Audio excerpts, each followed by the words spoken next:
Mayong buntag sa inyo tanan, arong adlaw ay Valentine's Day man karon, mag-relax ta. So karon nagahulat ta karon sa atong sundo. So nana sila diri.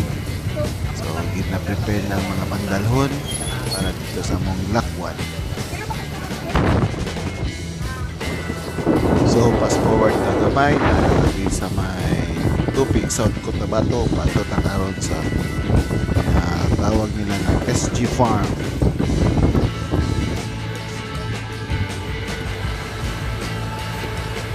So natadiri sa may checkpoint nila. Before ta makato dito, napan sila toll free na ginatawag na natay bayaran. So fast forward na po tagamay. So natadiri sa may SG Farm. O nilang entrance. So nangita ta o maparkingan. So direta magpwesto.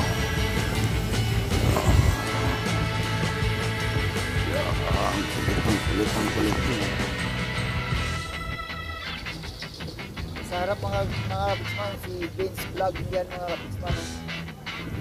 Vince Vlog, shout out. So guys, dili sa SG Farm, first time pa man na to makasulod. So nila nindot daw diri kay dalang daw na mga views ni mga lantawan.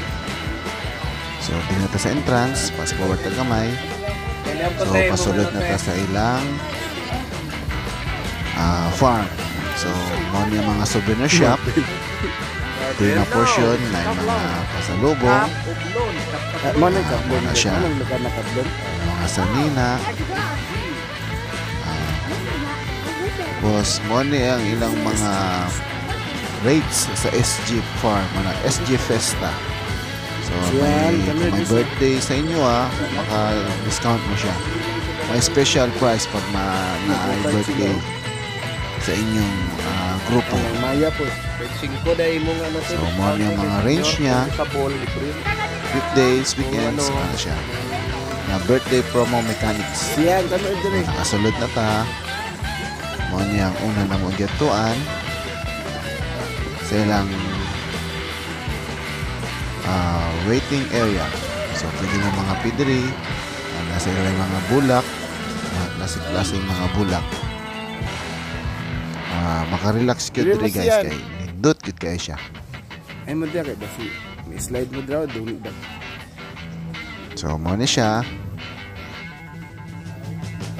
May mga flowers, different kinds of flowers.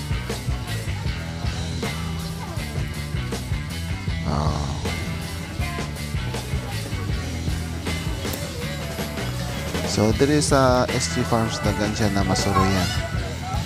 Ano yung mga other niya ng mga lugar, masuroyan. May mga tawagan ni kanang murag kubo-kubo. Mga hot house, kumbaga. Mga sunflower, ano. So ito na ta sa ilang main stage nila. So man yun ang mga relaxation ng mga kubo, pwede mo magtambay dira. So diri na area, pwede mo magpa-picture diri. Nagrat cable car, hydroponic. Pasa mo mato, i-follow lang ninyo ng araw.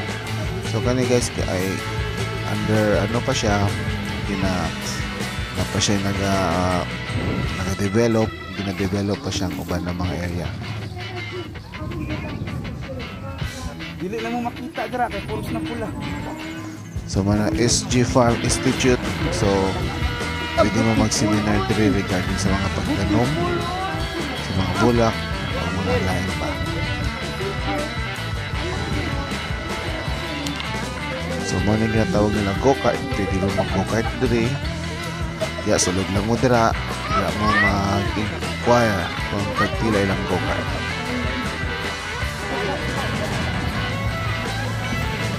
Siyan, So diri na portion lahi pa ni diri. Ano siya, mura siyang nasa laing lugar, mura nasa New Zealand. Ano siya mga ano, na windmill.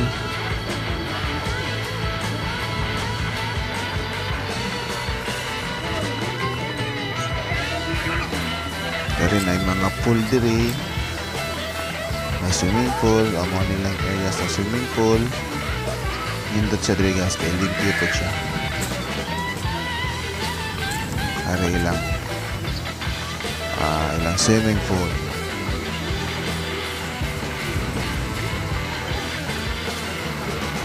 Ano sila, waterfall spot. So kani diri na portion lahi pa ni siya diri. Ano yung ginatawag na hot house.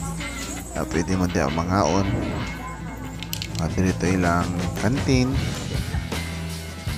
Nindot diri guys. Og isawad guys diri na lugar is bugnaw po ni na lugar kay. So naman ta diri sa may tupi, so ibig sabihin nata sa duol sa Mount Matutong. So maning malang relaxation places. Mas diri na portion diri tong na ay ano ay ginatawag na giant swing.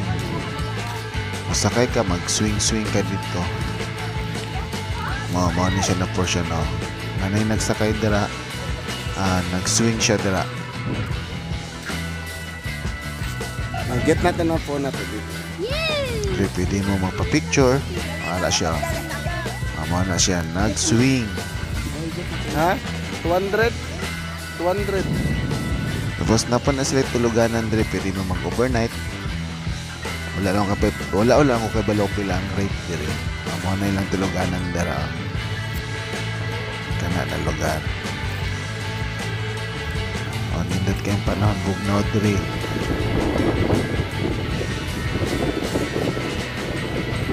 Tapos diri after adto, fast forward ta gamay. So after nato nag-SG farm, nag-adto ta og Sarangani. So ang una gyud na mo is GML Resort. So gilantan na mo ang lugar.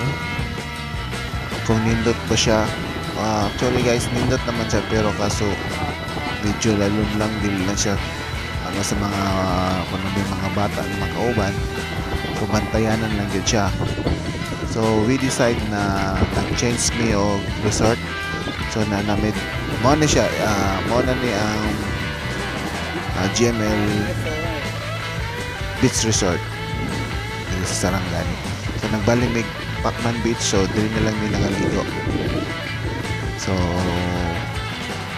yung Pacman Beach is nindot kani siya. Dili kay siya lalong mabantay ninyo ang mga bata kung mga kauban ng mga bata. So mo ni ang views niya, mo ni ang lugar sa Pacman Beach. Nindot siya, limpyo. Dili na kuha og cottage para doon na lang sa Iguana. So kanina time is around 1 o'clock ay wala pa siya tubig, so hubas pa ang tubig. Ito na ni so naglalong ng tubig, so pangaon sa ta for lunch. So wala na siya. So nangingason sila, nangwa sila mga kuan, mo nilang napangkuha na sila katong isda na tanawang na stonefish. Tapos na yung mga kinason, mo na siya mga bata, o ara siya na siya yung mga floating na murag kuan, pwede mo mambak dira. So kani medyo na nagtaas-taas ng mga tubig, ara siya. So Asas minute. lingaw gid mo, lingaw gid yung mga kiddies, yung mga anak, yung mga pamilya ko, dili mo mga ligo. Kinindot man siya. Ako pa matubya kay na. So dili na lang mayong gabi sa inyong tanan.